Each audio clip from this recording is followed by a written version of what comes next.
Good morning 10+2 class student. आज का हमारा विषय है पब्लिकेट। क्वेश्चन नंबर 4 था। पिछली वीडियो में आपको फोर्थ क्वेश्चन हाफ करवाया था। आज फोर्थ क्वेश्चन जो है हाफ हमारा रहता है वो करेंगे हम। क्वेश्चन हमारा था मंत्रियों और लोक सेवकों में संबंधों की व्याख्या करें। इसके हमने 6 पॉइंट कर लिए थे। आज हम आते हैं पॉइंट नंबर 7 पर। तो जो 7 पॉइंट है वो हमें क्या बता रहा है कि व्यवहारिक अनुभव का अभाव। जो मंत्री होते हैं उनके अंदर क्या है कि व्यवहारिकता का अभाव पाया जाता है। जब भी कोई नया मंत्रिमंडल बनता है तो वह अपनी अलग अलग नीति अपनाता है, और किसी तरह किसी भी विभाग में जब कोई नया मंत्री आता है तो वह भी अपने ढंग से विभागों के कार्यों में नवीनता लाने का प्रयास करता है कि मैं मेरे ढंग से मेरे हिसाब से चलाऊँगा विभाग को, और इसके अंदर जो भी कमियाँ हैं उसको दूर करूँगा। जब मंत्री अपनी नीति को लागू करने का जो भी प्रयत्न करता है तो उसे स्थायी कर्मचारी है ना, उसके अंदर न जाने कितनी व्यवहारिक बाधाओं का सामना रखती हैं। ये बाधाएं वास्तविक है या वैसे ही बनाई गई है, यह जानने के लिए मंत्री के पास न तो समय होता है, नहीं वो इसके अंदर पूरी तरह समर्थ खुद होता है। और इसका परिणाम क्या निकलता है कि जो स्थायी कर्मचारी है उसके कहने के अनुसार मंत्री को अपनी नीति में बहुत से परिवर्तन करने पड़ते हैं। मंत्री स्थायी कर्मचारियों के हाथ का एक खिलौना बनकर रह जाता है, और नीति का जो प्रशासन का जो संचालन है वो स्थायी कर्मचारियों की इच्छा के अनुसार ही चलता है। मंत्री एक तो नाम मात्र का होता है, मुझे बिल्कुल किसी प्रकार का व्यवहारिक ज्ञान नहीं होता है।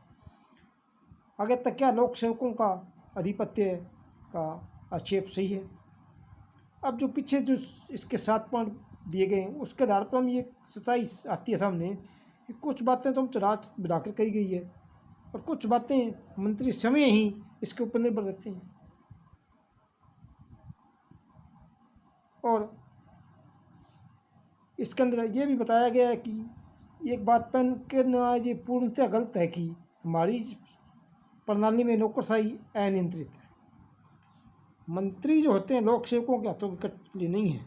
मंत्रियों का प्रशासन पर अंतिम नियंत्रण होता है और वह संसद के प्रति उत्तरदायी होते हैं।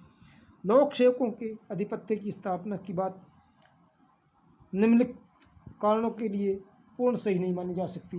ये कारण क्या है? नंबर 1 इसके अंदर बताया गया है कि जो मंत्री होते हैं वे विभाग को अच्छी तरह से चलाने के लिए स्थायी कर्मचारियों पर निर्भर रहना पड़ता है। ये बात पीछे भी कही गई है, परंतु ये कहना अच्छा नहीं है, गलत है कि मंत्री स्थायी कर्मचारियों के हाथों का यंत्र नहीं है और उसके रबड़ की मुहर की तरह है। सभी मंत्री स्थायी कर्मचारियों के हाथों में यंत्र बनकर कार्य नहीं करते। यदि मंत्री में सामान्य योग्यता, सूझबूझ तथा दृढ़ निश्चय का अभाव है तो ऐसी दिशा में स्थायी कर्मचारियों के प्रभाव में आ सकता है, परंतु यदि जो मंत्री योग्य, सदृढ़ और अपने कार्य के अंदर पूरी तरह दक्ष है वो कभी भी सरकारी कर्मचारियों से प्रभावित नहीं होता और अपना कार्य स्वयं अपनी लगन से करता है। नंबर 2, मंत्रियों की नियुक्ति केवल राजनीतिक आधार पर नहीं होती है। केवल ऐसे व्यक्ति को ही मंत्रिमंडल में लिया जाता है जो उस दल के महत्वपूर्ण सदस्य हो और काफ़ी समय तक संसद के सदस्य के रूप में कार्य कर रहा होता हो। शायद मंत्री बनने के पहले उसे विभिन्न स्थायी अस्थायी समितियों का सदस्य अथवा संसदीय सचिव आदि के रूप में भी अनुभव प्राप्त कर चुका होता है। पहले से उसको अनुभव होता है। इस प्रकार से उसे विभिन्न प्रशासनिक समस्याओं का ज्ञान प्राप्त होता रहता है, और वे प्रशासनिक विशेषज्ञों की द्वारा सरलता से उल्लू नहीं बनाए जा सकते, क्योंकि उन्हें पहले से ज्ञान होता है कि हमें ये कार्य करना है और किस ढंग से करना है। लोक सेवक मंत्रियों की कुशाग्र बुद्धि के प्रति सदैव चौकन्ने रहते हैं। मंत्रियों में इतना अनुभव होता है कि वे लोक सेवकों द्वारा दिए गए परामर्श का औचित्य अनुचित्य देख सकें और ये निर्णय भी कर सकते हैं कि कौन सी परिस्थिति के अंदर क्या करना ठीक होगा। नंबर 3 पे आता है, मंत्री का काम शासन को चलाना नहीं होता है, बल्कि उसे यह देखना होता है कि उसका शासन ठीक से चलता रहे। प्रत्येक मंत्री में इस बात का निर्णय की सूझबूझ होनी आवश्यक होती है कि उस विभाग के जो कर्मचारी होते हैं उनकी सलाह और उनके कार्य उचित है या नहीं। शासन के सामने अनेक समस्याएं ऐसी भी नहीं होती है कि इनको हल करने के लिए केवल विशेषज्ञ जो मंत्री होते हैं या अन्य विशेषज्ञों की आवश्यकता पड़ती हो। अपनी सामान्य सूझबूझ, अपनी समस्याओं को ध्यान में रखते हुए मंत्री अपने विभाग और उनकी जो समस्याओं को सुलझाने के लिए स्वयं भी निर्णय लेता है। उसे निर्णय स्वयं लेने पड़ते हैं कि हमें क्या करना चाहिए, क्या नहीं करना चाहिए। नंबर 4 पे आता है, मंत्री बहुमत दल के सदस्य होते हैं। यानी मंत्री वही बनेगा जो लोकसभा के अंदर बहुमत दल का नेता हो या बहुमत दल के जो मंत्री परिषद होती है उसका सदस्य है। इस एक निश्चित कार्यक्रम तथा इसकी नीति होती है। मंत्री अपने दल की नीति और कार्यक्रम को लागू करने के लिए उत्तरदायी होता है। स्थायी कर्मचारियों को ऐसी किसी भी सलाह को नहीं मान सकता जो उस दल के नीति और कार्यक्रम के विरुद्ध हो। यानी वो कर्मचारी वही बात मानेगा जो उसकी सलाह के अनुरूप हो, उसके विरुद्ध कोई बात हो तो वो नहीं मान सकता।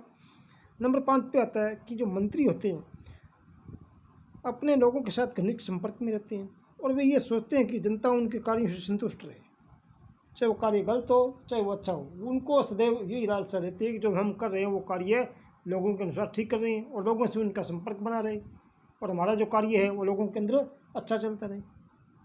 लोगों की इच्छाओं और आवश्यकताओं को ध्यान में रखते हैं और नीति निर्माण में करने तथा उसे लागू करते समय उनकी अवहेलना नहीं करते। स्थायी कर्मचारियों के सामने जनता की इच्छा और आवश्यकता मंत्री द्वारा रख दी जाती है और उसे लागू करवाने का काम स्थायी कर्मचारी को सौंप दिया जाता है। नंबर 6 पे आता है लोक सेवा के जो लोग होते हैं उनके जो प्रशासनिक समस्याएं होती है उन्हें उनका पहले से ज्ञान नहीं होता है कि हमें क्या समस्याएं आएगी। वे भी समक्ष आने वाली समस्याओं का समाधान अपने सही ढंग से विवेक से कर सकते हैं। निष्कर्ष रूप से हम ये भी कह सकते हैं इसके अंदर कि वास्तविकता यह है कि मंत्री नौसंख्यीय होते हुए भी स्थायी कर्मचारियों के हाथों की कठपुतले नहीं होते।